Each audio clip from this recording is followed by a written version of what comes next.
안녕하세요. 네, 반갑습니다. 자, 오늘은 계약법 보실 차례죠?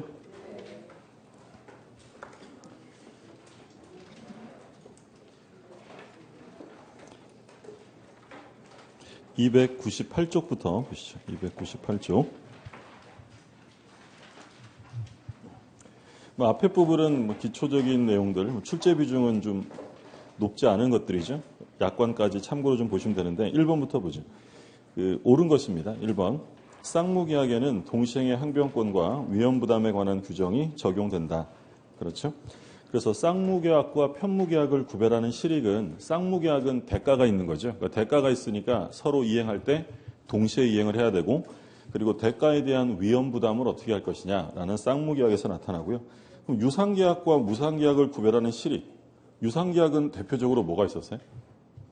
유상계약 하면 뭐가 떠오르세요? 매매. 그렇죠. 유상계약에는 매매에 관한 규정. 예를 들어 계약금이라든지 담보책임. 이게 이제 유상계약에 적용되죠. 그래서 임대차 계약도 계약금 계약에 관한 규정이 적용되고, 또 교환계약에서 하자가 있으면 담보책임을 져야 되는 거고요.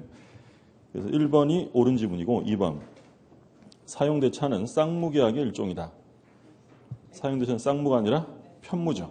그러니까 임대차와 사용대차가 비교되는 게, 임대차는 빌려 쓰는 거지만 대가가 있어요. 그러니까 유상 쌍무계약이고, 사용대차는 빌려 쓰는 건 같은데 무상으로 빌려 쓰는 거죠. 그래서 무상 편무계약이 되고, 3번 민법상 유상계약은 모두 쌍무계약이다. 틀렸죠. 유상계약이 모두 쌍무계약인 건 아니고, 거꾸로 쌍무계약은 모두 유상계약이죠. 현상광고 때문에 그래요. 현상광고는 유상계약이면서 편무계약에 해당이 되고, 3번 틀렸고, 4번 교환계약은 요물계약에 해당한다. 교환은 요물계약이 아니죠. 무슨 계약이에요? 낙성계약. 청약과 승낙, 약정함으로써 성립하는 것이지 교환함으로써 성립하는 것이 아니죠. 우리 요물계약하면 뭐 있었어요? 그렇죠. 우리 전형계약으로는 현상광고가 있었고, 비전형계약으로 계약금 계약, 그렇죠? 대물변제, 이런 것들이 요물계약이고요. 5번 임대차 계약은 편무계약이 아니라 쌍무계약이죠. 2번 틀린 것인데요. 1번 쌍무계약은 당사자 쌍방이 서로 상대방에 대하여 상호 의존적 결련관계에 있는 채무를 부담하는 계약이다. 그렇고요. 2번 편무계약은 당사자 일방만이 채무를 부담하거나 당사자 쌍방이 채무를 부담하더라도 그 채무가 상호 의존적 결련관계에 있지 아니한 경우이다. 그러니까 대가성이 없는 경우. 3번 유상계약과 무상계약의 구별은 계약의 전 과정을 통하여 객관적으로 당사자가 서로 상대방에 대하여 대가적 의미를 가지는 출연을 하는지 여부에 하여 결정된다. 그러니까 대가적 출연이 있으면 유상계약이고 없으면 무상계약이 되고요. 4번 쌍무와 편무를 구별하는 실익은 원칙적으로 쌍무계약의 동시행의 항변권과 위험부담의 문제가 발생한다는 데 있다. 그렇고요. 5번 모든 유상계약은 쌍무계약이다. 틀렸죠. 그러니까 쌍무계약은 모두 다 유상계약이지만 유상계약이 모두 쌍무계약인 것은 아니다라고 했고, 3번 약관에서 틀린 것인데요. 1번 원칙적으로 사업자가 약관의 중요한 내용을 고객에게 설명하지 않은 때에는 당해 약관을 계약의 내용으로 주장할 수 없다. 그러니까 일단 약관이라는 건 뭐였냐면 미리 만들어 둬야 돼요. 그러니까 당사자가 만나서 작성하면 그건 약관이 아니고 미리 만들어 둬야 되고요. 그리고 어떤 한 사람을 위해서 만드는 게 아니라 불특정 다수인을 위해서 미리 만들어 둔 걸 약관이라 하고, 권리 의무와 관련되는 것들이죠. 그럼 약관은 구속력을 갖는데, 약관이 구속력을 갖는 근거는 약관 자체가 법규범이기 때문에요. 당사자의 계약 때문이에요. 계약이죠. 그렇죠? 계약의 내용으로 편입하고자 하는 당사자의 합의가 있었기 때문이고, 약관규제법은 시험에 자주 나오는 건 아닌데 나오면 제일 중요한 게 뭐냐면 명시 설명 의무였죠. 그러니까 고객들은 약관의 내용을 잘 알지 못하기 때문에 사업자는 고객에게 약관의 주요 내용을 명시하고 설명해 줄 의무가 있습니다. 그러니까 모든 걸 다 알아는 게 아니라 고객의 이해관계, 중요한 거, 중요사항만 명시 설명하면 돼요. 근데 이 명시 설명 의무가 면제되는 경우가 있었어요. 그게 중요하죠. 면제되는 경우는 첫 번째, 고객이 잘 알고 있는 경우죠. 그럼 다툼이 생기면 입증을 누가 해요? 사업자가 해요? 고객이요? 사업자가 고객이 알고 있었다는 사실을 입증해내야 되고요. 그리고 두 번째는 뭐였냐면 법령에 규정이 있는 경우죠. 그러니까 법령에 이미 그게 규정돼 있어서 약관은 이를 부연 설명하는 데 지나지 않다라고 하면 이 경우에는 명시 설명 의무가 면제돼요. 정리되셨죠? 모든 걸 명시 설명하는 게 아니라 뭐만 한다고요? 중요한 거. 그럼 아무리 중요한 것이라 하더라도 고객이 알고 있거나 법령에 규정되어 있으면 명시 설명할 필요가 없다라는 거죠. 그럼 약관과 다른 합의를 하면 약관이 우선해요? 다른 합의가 우선해요? 다른 합의. 개별 약정 우선의 원칙이고, 그리고 약관의 일부 조항이 무효면 전부 무효가 아니라 나머지는 유효하게 존속한다라고 했죠. 2번. 그래서 1번에 보시면 그 주요 내용을 설명하지 않았다는 거죠. 그러면 사업자는 계약의 내용을 주장할 수 없고, 고객은 주장할 수 있어요, 없어요? 고객은 설명받지 못했어도 약관에 이런 내용이 있었다라고 주장할 수 있는 거예요. 고객은 할 수 있지만 사업자는 할 수 없고. 2번. 법령에 규정이 되어 있어도 고객의 이해관계의 중요사항이라면 이를 설명해야 한다. 틀렸죠. 중요사항이라도 법률에 규정이 있거나 고객이 알고 있으면 설명할 필요가 없다라고 했고. 3번. 법률의 규정에 의한 고객의 해제권 또는 해지권을 배제하거나 제한하는 약관 조항은 무효이다. 고객의 불공정한 약관 조항은 무효다라고 되어 있었고요. 4번. 약관 조항과 다른 당사자 합의가 있으면 그 합의가 약관 조항에 우선하여 적용된다. 소위 개별 약정 우선의 원칙이고요. 5번. 약관의 일부 조항이 무효인 경우 나머지 조항은 유효하게 존속한다. 우리 민법과 반대로 되어 있었고요. 4번. 틀린 것입니다. 1번. 약관의 구속력의 근거는 그 자체가 법규범이거나 법규범적 성질을 가지기 때문이다. 틀렸죠. 구속력의 근거는 약관이 법규범이기 때문이 아니라 계약, 당사자가 계약의 내용으로 편입시키기로 합의했다. 소위 학설상 계약설이 통설 판례고요. 답은 1번이고 2번. 약관은 객관적으로 해석해야 하며, 객관적이죠. 우리 시험에 한번 주관적 틀리게 나왔어요. 객관적으로 해석해야 되고, 불명확한 경우에는 작성자가 불이익을 감수해야 한다. 소위 작성자 불이익의 원칙이죠. 그러니까 사업자가 불이익을 감수해야 되고요. 3번. 사업자가 상당한 이유 없이 자신이 부담해야 할 위험을 고객에게 이전하는 내용의 약관 조항은 무효이다. 불공정한 약관 조항 무효고요. 4번. 설명 의무 있는 약관 내용이 설명되었다는 점은 그 약관 내용을 계약의 내용으로 주장하는 자가 증명해야 한다. 그러니까 사업자가 증명해야 되고요. 5번. 상당한 이유 없이 분양 사업자의 담보 책임의 성립 요건으로 고의과실을 요하는 약관의 내용은 무효이다. 원래 담보 책임은 무과실 책임이죠. 근데 사업자가 책임을 덜 지기려고 고의과실을 요구하는 것으로 바꿨다면 불공정 조항으로 무효다라는 게 판례고요.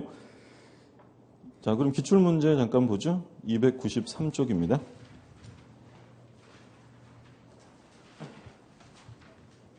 1번. 계약의 유형에 관한 설명으로 옳은 것입니다. 우리 지난번 시험 문제 1번. 부동산 매매 계약은 유상 요물 계약이다. 뭐가 틀렸어요? 요물이 아니라 낙성이에요. 그렇죠? 불요물 이런 건 없고요. 요식 불요식은 있고. 그다음에 2번. 중개 계약은 민법상의 전형 계약이다. 틀렸죠. 중개 계약은 민법이 규정하는 계약이 아니고 당사자가 합의로 하는 비전형 계약이고요. 3번. 부동산 교환 계약은 무상 계속적 계약이다. 다 틀렸죠. 일단 교환은 무상이 아니라 유상 계약이고 계속적 계약이 아니라 일시적 계약. 그러니까 계속적 계약은 당사자의 권리 의무가 지속되는 거죠. 임대차라든지 고용 이런 것들이 계속적 계약이고. 4번. 증여계약은 편무유상계약이다. 유상이 아니라 무상이죠. 무상편무고. 5번. 임대차 계약은 쌍무유상계약이다. 정답은 5번이죠. 자, 2번. 계약의 성립이 나오죠. 계약의 성립은 매년 한 문제는 꼭 출제가 되는 부분이고요. 그리고 뭐 어렵게 나올 내용은 없어요. 나왔던 지문들이 계속 반복적으로 출제가 되니까 잘 봐두시고 틀린 것입니다. 1번. 청약은 그에 대한 승낙만 있으면 계약이 성립하는 구체적 확정적 의사표시여야 한다. 그러니까 이게 구체적 확정적이 아니면 그건 청약이 아니라 청약의 유인이 된다고 했죠. 2번. 아파트 분양 광고는 청약의 유인의 성질을 갖는 것이 일반적이다. 그러니까 일반적이 언제나 그런 건 아니지만 보통 분양 광고는 청약이 아니라 유인이 되고요. 3번. 당사자 간에 동일한 내용의 청약이 상호 교차된 경우 양 청약이 상대방에게 발송한 때 계약이 성립한다. 틀렸죠?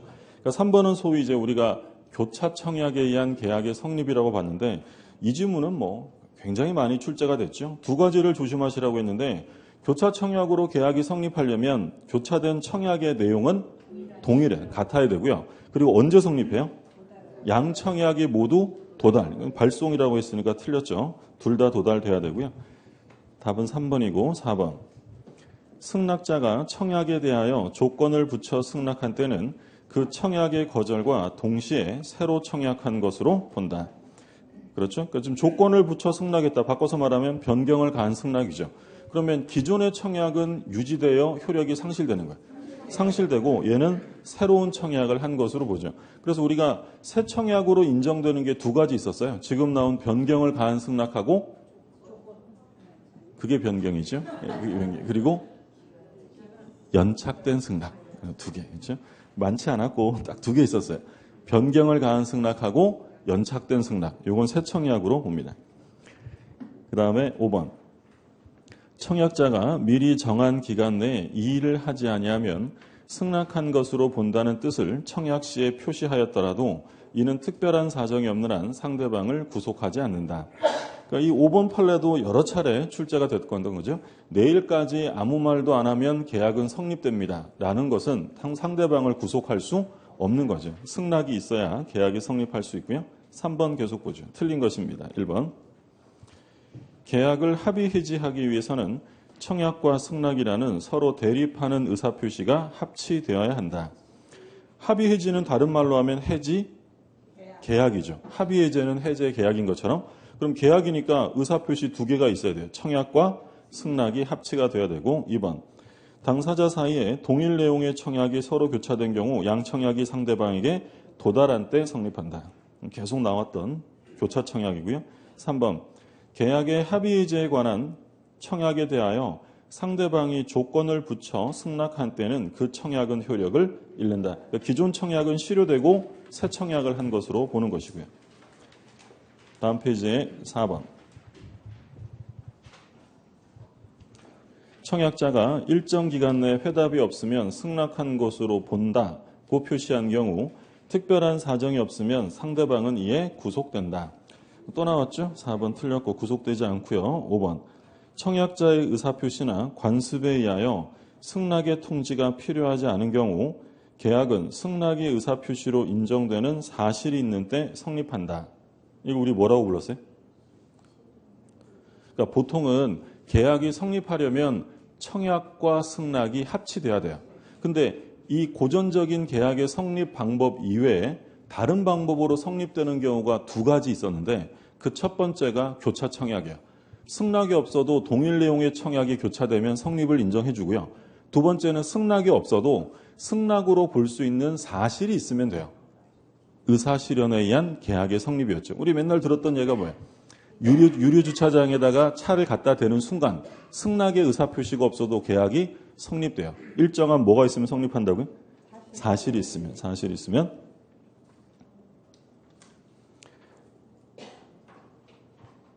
299쪽 계속 보죠.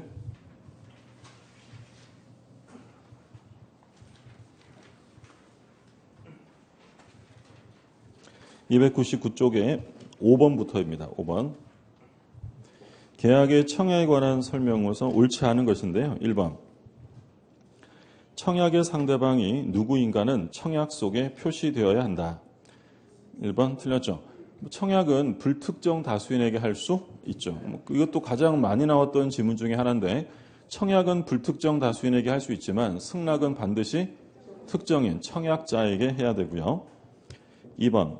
청약은 그 의사표시가 상대방에게 도달한 때 효력이 생긴다. 도달주의죠. 항상 조심하시라고 한 건 발신주의를 취하는 건 격지자 중에서 뭐만 발신주의? 승낙만. 격지자라도 나머지 것들은 전부 다 도달주의가 원칙이니까 혼동하시면 안 되고요. 3번. 상품 목록의 송부는 청약의 유인이다. 이건 청약이 아니라 유인으로 보게 되고요. 4번. 승낙기간을 정하여 청약을 한 경우 청약은 그 기간 내에 승낙의 통지를 받지 못한 때에는 그 효력을 잃는다. 승낙 기간을 정했다면 언제까지? 그 기간까지 통지를 발송하면 돼요? 받아야 돼요? 받아야 돼요. 그러니까 받지 못하면 효력을 잃고, 만약에 승낙 기간을 정하지 않았다면 언제까지 받으면 돼요? 상당 기간. 그게 이제 5번이죠. 승낙 기간에 정함이 없는 청약은 청약자가 상당 기간 내에 승낙의 통지를 받지 못한 때에는 그 효력을 잃는다. 소위 이제 청약의 존속력 또는 승낙적격이라고 부르는 건데, 승낙 기간을 정했다면 기간까지, 안 정했다면 상당 기간까지. 거기서 알 수 있는 점은 청약을 할 때 승낙 기간을 정해야 한다는 거예요? 정할 필요 없다는 거예요? 정할 필요 없다는 거. 상당 기간까지 받으면 되고요. 자, 6번 틀린 것인데 1번. 계약의 청약은 청약자가 사전에 철회 자유를 유보하였다 하더라도 이를 철회하지 못한다. 1번? 틀렸죠. 원래는 청약의 구속력이 있죠. 청약은 철회하지 못합니다. 언제부터 철회 못해요? 발송하고 못해요? 도달되면 못하는 거예요. 도달주의니까 청약은 도달되고는 철회할 수 없어요. 근데 예외적으로 철회할 수 있는 경우가 지금 나온 것처럼 미리 유보해 둔 경우. 두 번째는 승낙 기간을 정하지 않은 누구 사이요? 대화자 사이의 청약이죠. 그건 철회 가능하고, 그리고 판례 입장으로 기억해 두시라고 했던 게 독특한 판례가 있었어요. 근로계약의 합의해지의 청약이죠. 근로계약 합의해지의 청약은 도달된 후에도 철회할 수 있다. 우리 무슨 판례하면서 많이 본 거예요? 선생님 판례하면서. 그래서 근로계약에 있어서 뭐 명예퇴직도 마찬가지고 내가 그만두겠습니다라고 청약한 것은 도달 후에도 철회할 수 있다. 답은 1번이고요. 2번. 승낙의 기간을 정한 계약의 청약은 청약자가 그 기간 내에 승낙의 통지를 받지 못한 때에는 그 효력을 잃는다. 승낙 기간 정했으니까. 여기서 조심하실 점은 뒤에 살짝 바꾸는 거예요. 승낙 기간을 정한 계약의 청약은 청약자가 기간 내에 승낙의 통지를 발송하지 않은 때 이름 틀리는 거예요? 뭐라고요? 받지 못한 때. 그 다음에 3번.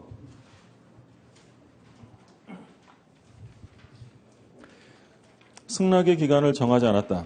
상당 기간. 자, 4번. 동일 내용 청약 상호교차 또 나왔고요. 읽어보세요. 5번. 청약에 대해 조건을 붙이거나 변경을 가했다. 그러면 기존 청약을 거절하고 새 청약. 7번. 틀린 것입니다. 1번. 청약은 구체적 확정적이어야 되고요. 2번. 일정한 사실행위도 승낙의 의사표시로 인정되어 계약을 성립시킬 수 있다. 그렇죠. 그게 아까 뭐라 그랬어요? 그렇죠. 주차장인데 그건 예고. 이거 의사실현에 의한 계약의 성립. 그렇죠. 의사실현에 의한 계약의 성립이다라고 불렀고. 3번. 매도인의 청약에 대하여 매수인이 조건을 붙여 승낙하였다면 매도인의 청약은 실효된다. 그러니까 기존 청약은 실효되고 이제 뭘 한 것으로 보냐면 새로운 청약이죠. 4번.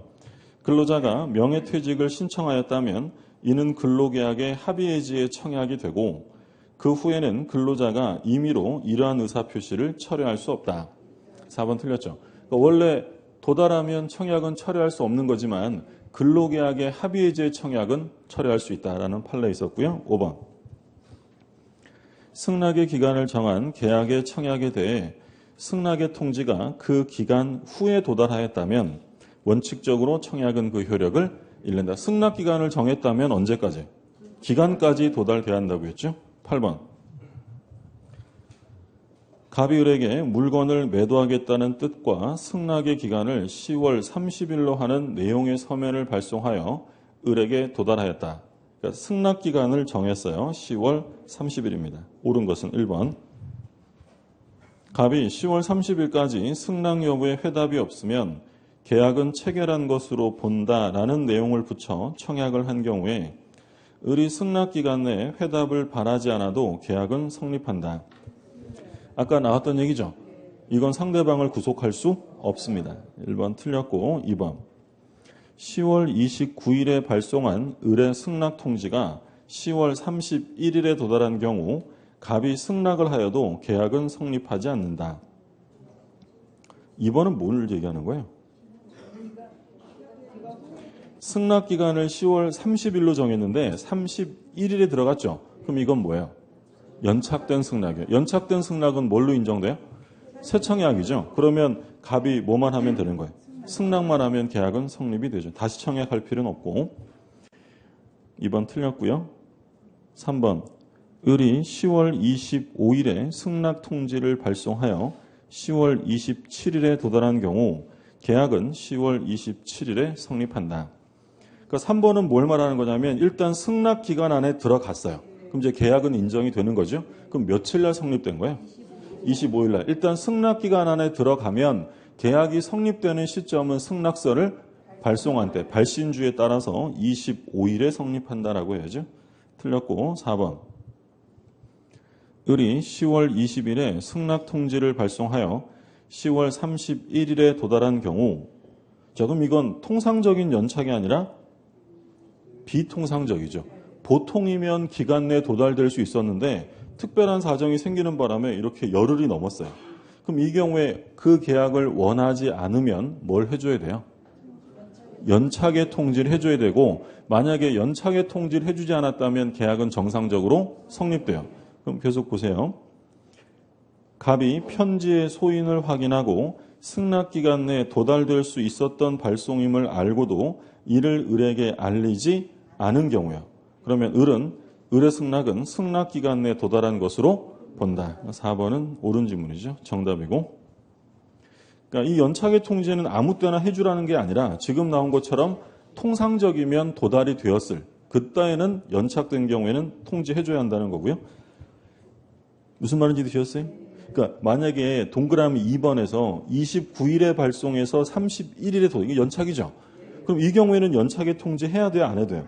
안 해도 돼요. 이건 늦게 보냈으니까 늦게 들어간 거고 연착의 통지는 통상적이 아닐 때 비통상적인 연착 4번의 경우에 하는 거고요. 5번 갑의 서면이 을에게 도달하기 전에 갑이 사망하면 의사표시 효력은 상실한다. 5번 틀렸죠.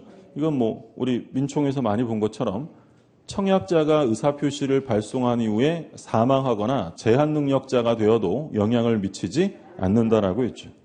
9번 청약과 승낙에서 틀린 것입니다. 1번 격지자 간의 계약에서 승낙은 상대방에게 발송한 때 효력이 발생하지만 청약은 도달한 때 효력이 생긴다.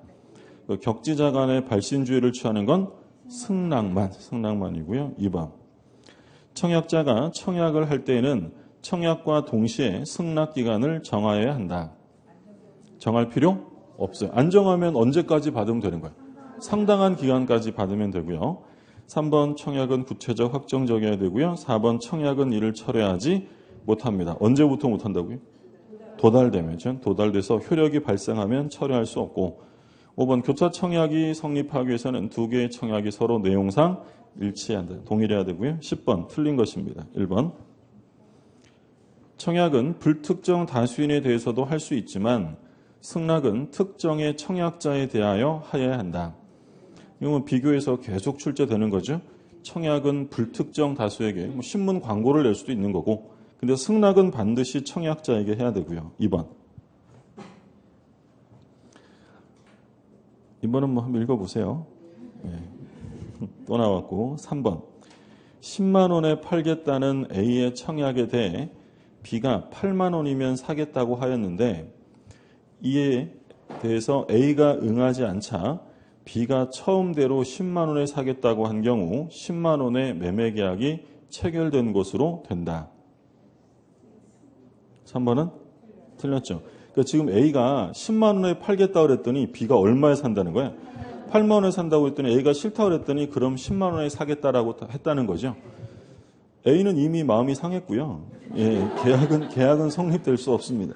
그러니까 지금 B가 한 게 뭐예요? B가 한 게.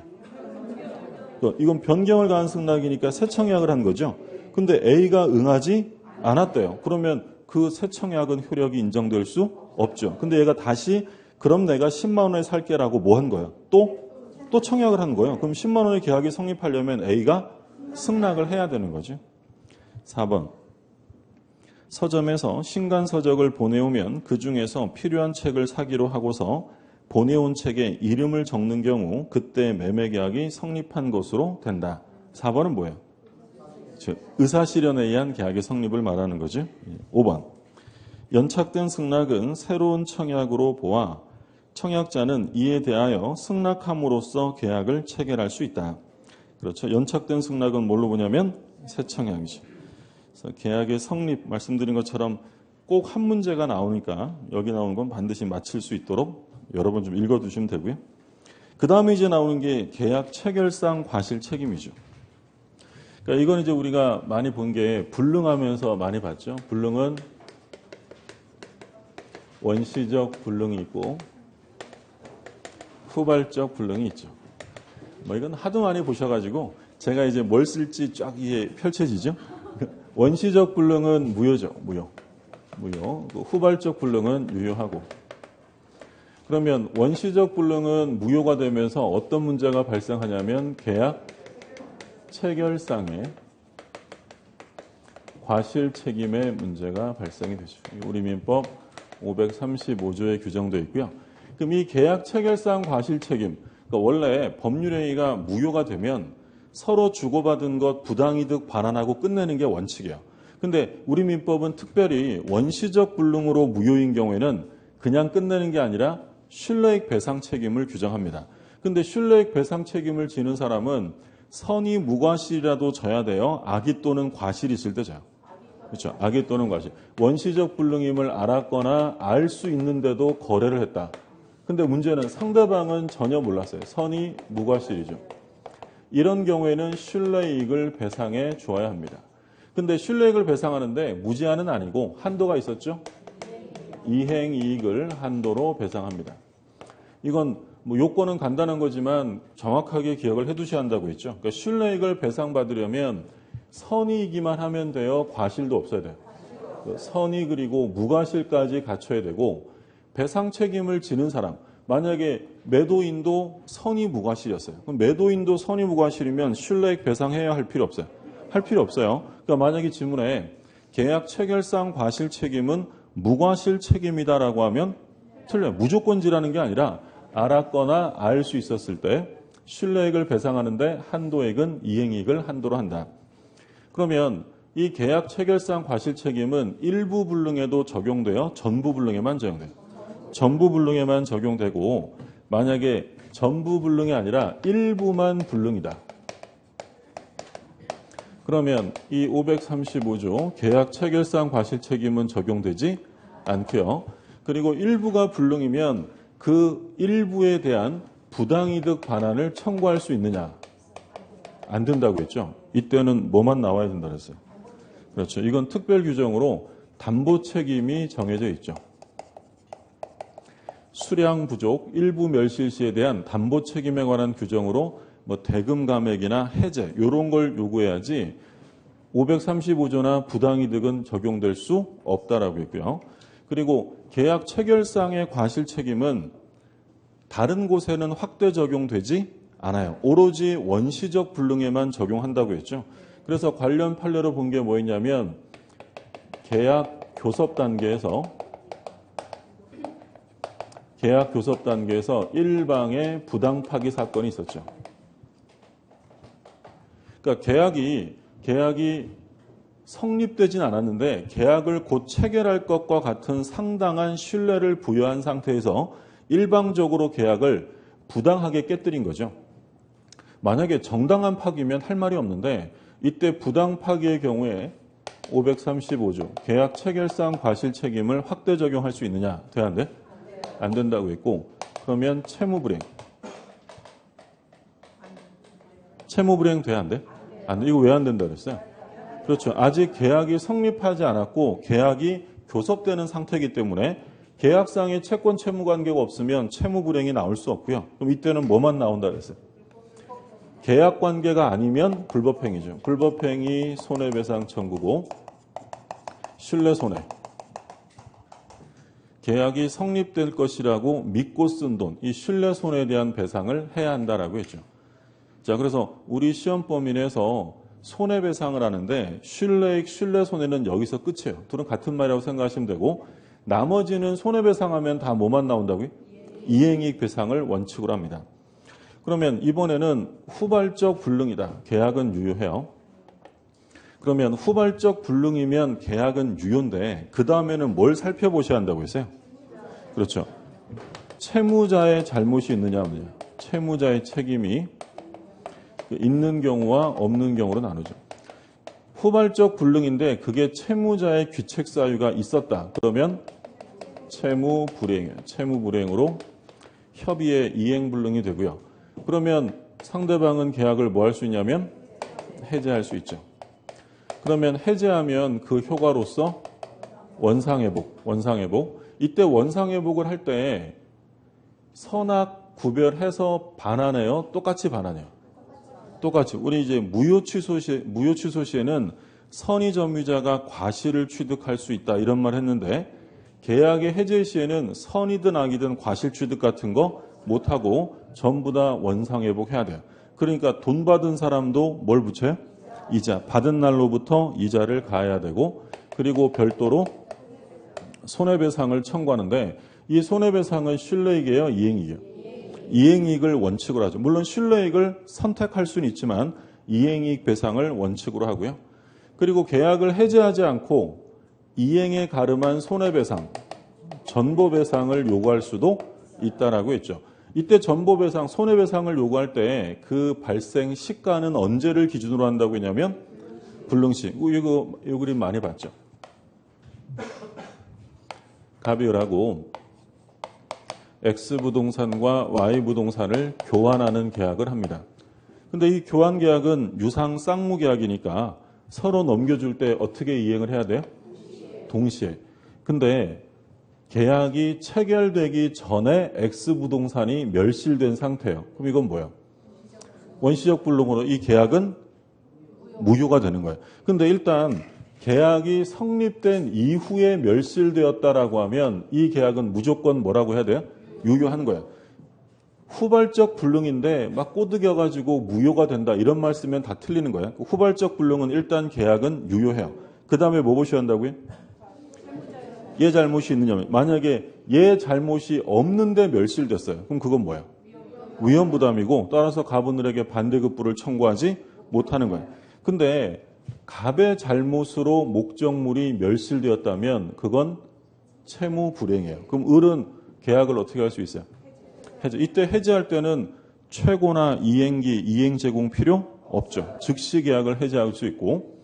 근데 을이요, 계약을 해제하지 않고 이행에 가름한 손해배상을 청구할 수 있다. 예를 들어서 이 부동산의 시가가 5천만 원이에요. 그러면 해제하지 않고 X부동산 대신에 얼마 달라고 하는 거야? 5천만 원. 그럼 이때 시가는 언제가 기준이라고 했냐면 불능시의 시가죠. 불능시의 시가. 그래서 이행 불능시에 손해배상을 청구할 때는 언제나 불능시의 시가를 기준으로 하고요. 그럼 얘는 5천만 원만 받으면 돼요? Y부동산 넘겨줘야 돼요? 당연히 넘겨줘야죠. 반대급부니까. 그럼 둘은 무슨 관계예요?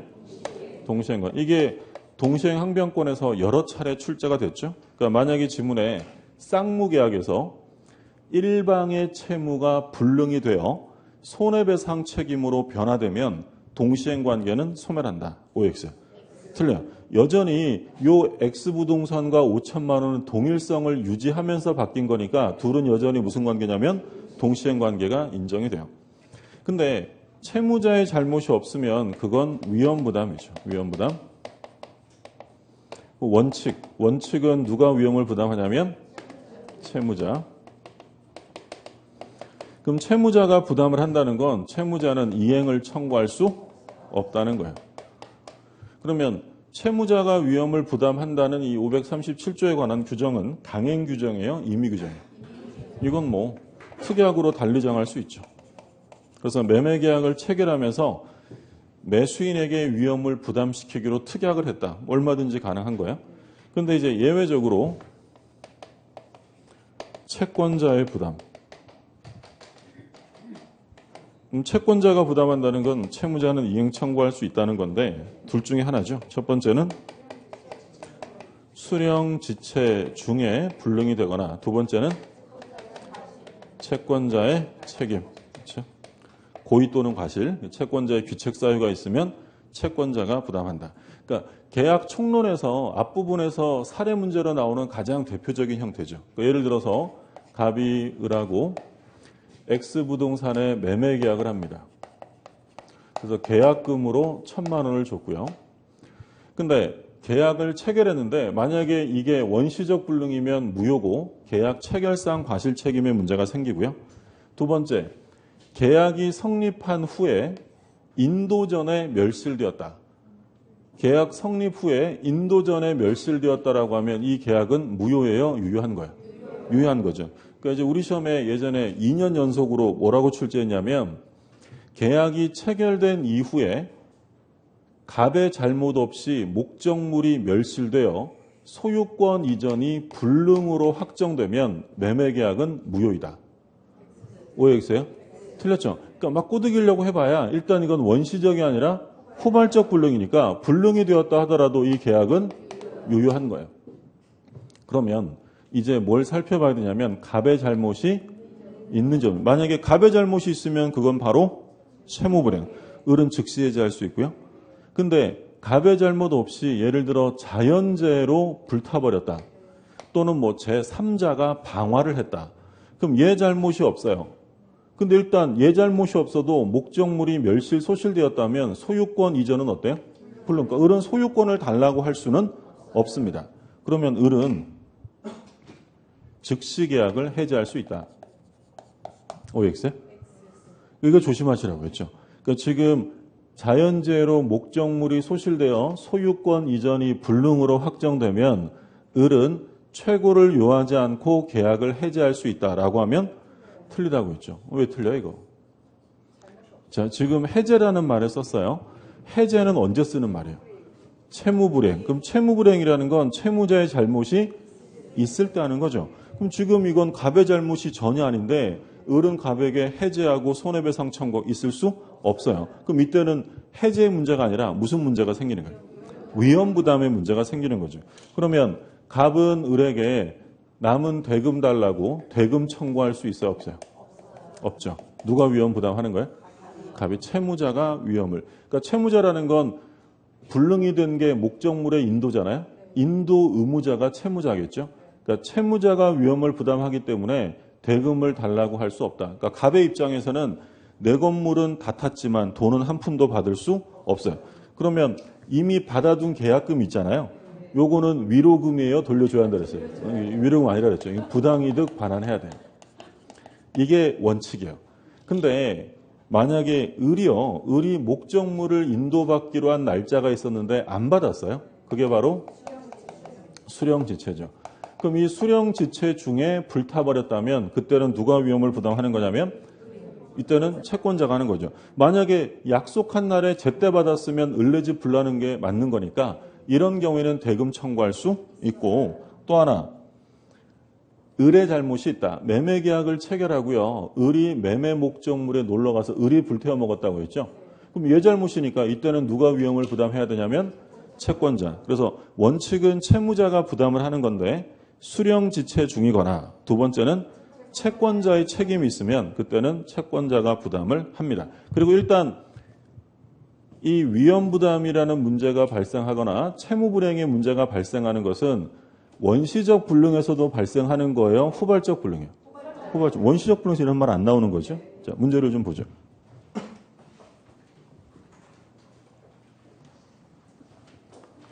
(301쪽에) 301쪽에 11번 틀린 것입니다. 1번 체결된 계약 내용이 원시적 불능으로 계약이 무효이어야 한다. 그렇죠. 535조는 원시적 불능이고 2번 손해배상의 범위는 계약이 유효함으로 인하여 생겼을 이익을 넘지 못한다. 줄여서 말하면 이행이익을 넘지 못하고요. 3번 과실 있는 당사자는 상대방이 그 계약의 유효를 믿었기 때문에 받은 손해를 배상해야 한다. 줄여서 말하면 신뢰익을 배상해야 되고요. 4번 이는 원시적 불능 이외에도 확대 적용될 수 있다는 것이 판례 입장이다. 확대 적용 안 된다고 했고요. 5번 상대방은 선이 무과실해야 한다. 그렇고요. 12번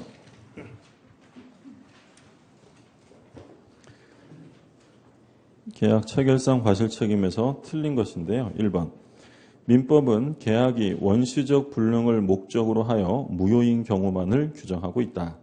그렇죠. 확대 적용 이런 규정은 없습니다. 2번. 부당하게 계약 교섭을 파기함으로써 상대방에게 손해를 야기한 경우 계약 체결상의 과실 책임을 인정해야 한다. 2번. 틀렸죠. 이때는 뭐만 나온다고요? 불법행위 책임만 나오고. 3번. 계약이 원시적 불능이라는 사실을 모른 데 대하여 상대방에게 과실이 있는 경우에는 계약 체결상 과실 책임은 인정되지 않는다. 3번? 맞죠. 인정되려면 상대방은 선이 무과실까지. 4번. 과실이 있는 당사자는 선이 무과실인 상대방에 대하여 신뢰익을 배상해야 한다. 그렇고요. 5번. 손해는 신뢰익이 이행익을 초과한 경우에 이행익 한도로 한다. 맞습니다. 13번. 13번은 기출되었던 문제인데 갑은 자기 소유 임야를 개발할 생각에 개발업자 을과 교섭하였고 계약이 확실하게 체결되리라는 정당한 기대 내지 신뢰를 부여하여 을은 그 신뢰에 따라 행동하였다. 그러나 갑은 계약 체결을 거부하였다. 뭐에 관한 문제? 계약 교섭 단계에서 부당 파기 사건이죠. 옳은 것입니다. 1번. 을이 갑에게 계약 체결을 강제할 수 없다. 강제할 수 없죠. 정답 1번이고요.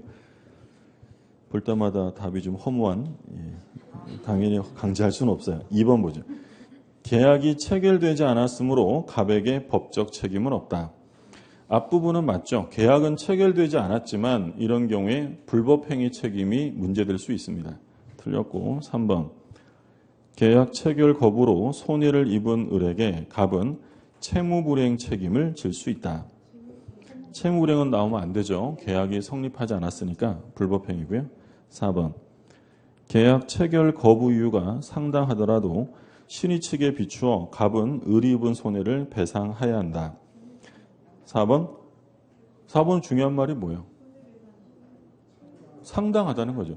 계약 체결 거부 이유가 상당하다. 다른 말로 하면 정당한 파기라는 거죠. 이런 경우에는 정당 파기니까 손해배상의 문제는 생길 수 없고요. 5번. 갑이 손해배상 책임을 지는 경우 계약 체결을 신뢰한 을이 입은 모든 손해를 배상해야 한다. 모든 손해가 아니라 신뢰 손해를 배상해야죠. 자, 기출문제를 좀 볼게요.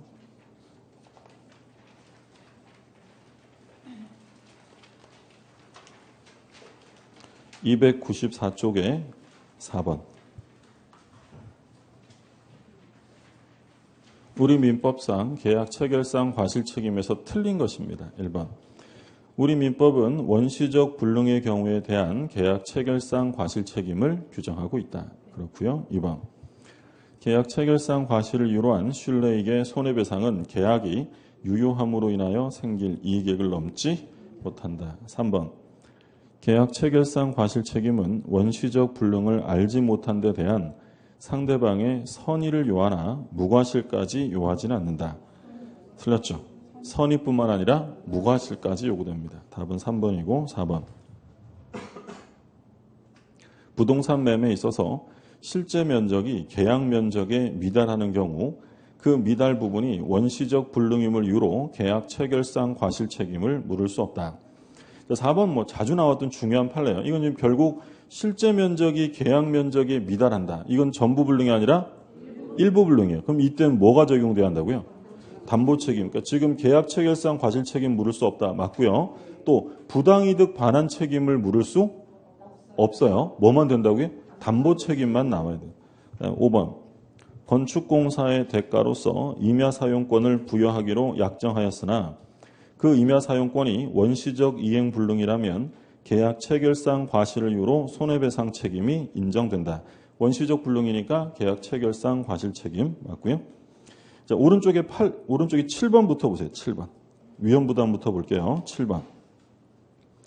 갑과 을이 을 소유 주택에 대한 매매 계약을 체결하였는데 주택이 계약 체결 후 소유권 이전 및 인도 전에 소실되었다. 그럼 일단 원시적이에요, 후발적이에요?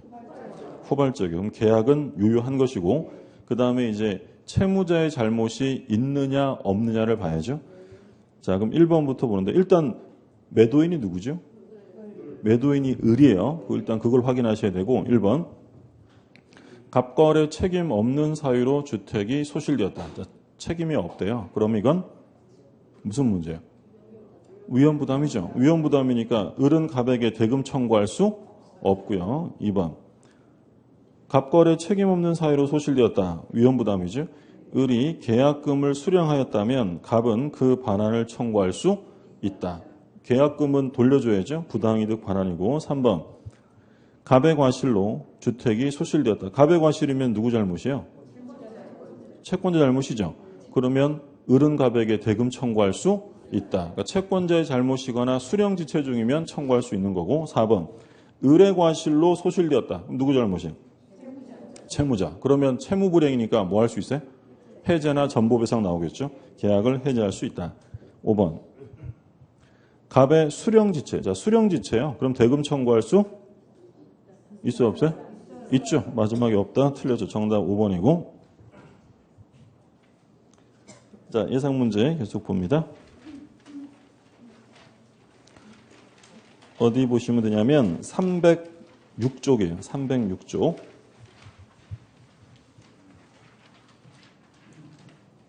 306쪽에 21번. 위험부담에서 부당한 것입니다. 1번. 임차물의 일부가 임차인의 과실 없이 멸실 기타 사유로 사용수익할 수 없게 된 때에는 임차인은 그 부분 비율에 해당하는 차임의 감액을 청구할 수 있다.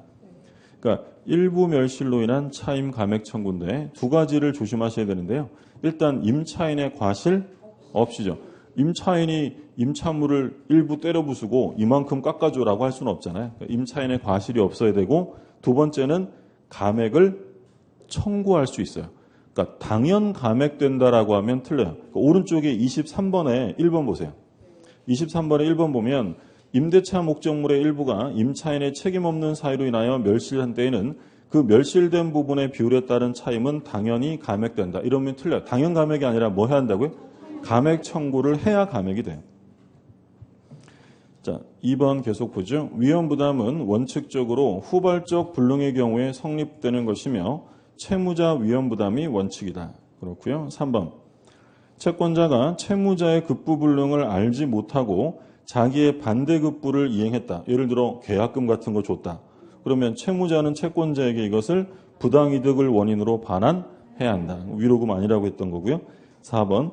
쌍방의 귀책 사유 없이 급부가 불능이 되어 당사자 간의 특약으로 불능이 된 경우 당사자 간의 특약으로 채권자 위험부담을 내용으로 하는 경우에도 537조가 적용되어 그 특약은 효력이 없다. 4번 틀렸죠? 그러니까 4번에서 말하고자 하는 건 위험부담에 관한 규정은 강행 규정이 아니라 임의 규정, 특약이 있으면 우선 하는 거고요. 5번. 갑이 을을 부당해고하여 퇴직 처분이 무효이요. 부당해고요? 누구 잘못이에요? 갑이 잘못이죠. 그러면 을은 임금 청구할 수 있죠. 을은 그동안 받지 못한 임금을 청구할 수 있는 것이 원칙이다. 근데 만약에 딴 데 가서 부당해고 기간 동안에 딴 데 가서 일해서 받은 거 있으면 그걸 다 받을 수는 없는 거고 그건 빼야 된다 그랬죠. 그래서 자기 채무를 면함으로써 얻은 이익은 이를 상환해야 한다라고 규정하고 있었고 22번. 갑은 자신 소유의 자동차를 을에게 매각하기로 하고 계약금을 수령하였다. 그런데 그 자동차가 인도되기 전에 제3자인 병에 의해 소실되어 버림으로써 이를 이행할 수 없게 되었다. 그럼 이게 무슨 문제예요? 일단 후발적이죠. 근데 이행을 할 수 없게 됐는데 왜 할 수 없어요? 채무자 잘못이 아니죠. 제3자가 했잖아요. 그럼 이건 뭐의 문제예요? 위험부담. 틀린 것입니다. 1번. 갑의 소유권 이전 의무가 불능으로 확정되면 갑거래 매매계약은 무효가 된다. 틀리죠. 이건 원시적 불능일 때나 쓰는 거고 이건 원시적이 아니라 후발적 불능이니까 계약은 유효하죠. 2번. 갑은 을에 대해 자동차 인도물을 면하는 대신에 을에게 매매대금 이행을 청구할 수 없게 된다. 그래서 내 차는 불탔지만 돈은 못 받는 거예요. 3번. 갑은 이미 수령한 계약금을 을에게 부당이득으로 반환해야 되고요. 4번. 갑은 병에 대해 소유권 침해를 이유로 불법행위에 기한 손해배상 청구권을 행사할 수 있다. 병이 남의 차를 불태워 먹은 거니까 갑이 손해배상 청구하는 건 당연하고요. 5번. 만약 을의 수령지체 중에 소실. 그럼 대금 청구할 수 있죠. 마지막에 있다. 맞고요. 23번 옳은 것입니다. 2번 보세요. 위험부담은 후발적 불능의 경우에 발생하며 원시적 불능에서는 문제되지 않는다. 2번 정답. 옳은 지문이고요. 3번. 쌍무계약의 당사자 일방의 채무가 당사자의 책임 없는 사유로 불능이 된 경우에 채무자는 반대급부를 청구할 수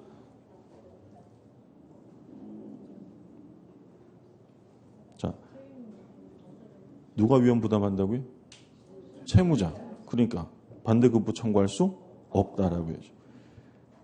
일단 수령지체나 채권자 책임 이 말 안 나오면 이행을 청구할 수 없다. 이렇게 생각하게 되면 되고 계속 같은 형태로 반복이 되는 거죠. 4번 보면 쌍무계약의 당사자 일방의 채무가 채권자의 책임이 있대요. 그럼 마지막에 반대급부 청구할 수 있다. 5번 쌍무계약 당사자 일방의 채무가 채무자의 책임 있는 사유로 이거 뭐예요? 그럼 채무자 잘못이니까 채무 불이행의 문제고 위험부담의 문제가 발생하는 것이 아니다라고 했죠. 5번 틀렸고 24번 매도인 갑과 매수인 을 사이에 매매계약에서 옳지 않은 것입니다. 1번 매매계약 체결 전에 A 건물이 이미 멸실되었는데 갑이 그 멸실 사실을 과실로 알지 못하고 매매계약을 체결하였다면 일단 원시적 불능이에요? 후발적 불능이에요? 체결 전이라고 되어 있으니까 을 역시 그 멸실 사실을 과실로 알지 못하였다 하더라도 갑은 을에게 신뢰액을 배상해야 한다. 1번 틀렸죠. 신뢰액을 배상하려면 을 어때야 돼요? 선이 무과실해야죠. 근데 지금 을 역시 과실이 있다고 되어 있어요. 그러면 신뢰액 배상할 필요 없는 거죠. 2번 매매계약 체결 후 이행기가 도래하기 전에 갑의 귀책 사유로 A 건물이 멸실되었다면 이건 무슨 문제죠? 일단 후발적 불능이고 채무자의 잘못으로 멸실됐잖아요. 그럼 이건 채무불이행. 그럼 을은 뭐 할 수 있어요? 해제. 이거죠. 채무자의 잘못이 있으면 채무불이행이고 해제나 전보배상이란 말이 나오면 되겠죠. 을은 갑에 대해 전보배상을 청구할 수도 있고 계약을 해제할 수도 있다. 3번 매매계약 체결 후 이행기가 도래하기 전에 갑을 어느 누구에게도 귀책 사유 없이 멸실되었다. 이제 무슨 문제예요? 위험부담이죠. 그럼 대금 지급해야 할 필요 없어요? 할 필요 없죠. 을은 갑에 대해 대금 지급할 의무가 없다. 4번 매매계약 체결 후 이행기가 도래하기 전에 을의 귀책 사유 누구 잘못이에요? 채권자 잘못이죠. 그러면 대금 청구할 수 있죠. 그래서 갑은 A 건물에 관한 소유권 이전 의무를 면하고 을에 대하여 매매대금 지급을 청구할 수 있다. 자, 5번 매매계약 체결 후 수령지체 중에 수령지체만 나왔죠. 그럼 대금 청구할 수 있다라는 거죠. 마지막 확인하시고 여기까지가 이제 위험부담의 문제고 쉬었다가 동시행의 항변권 보시죠.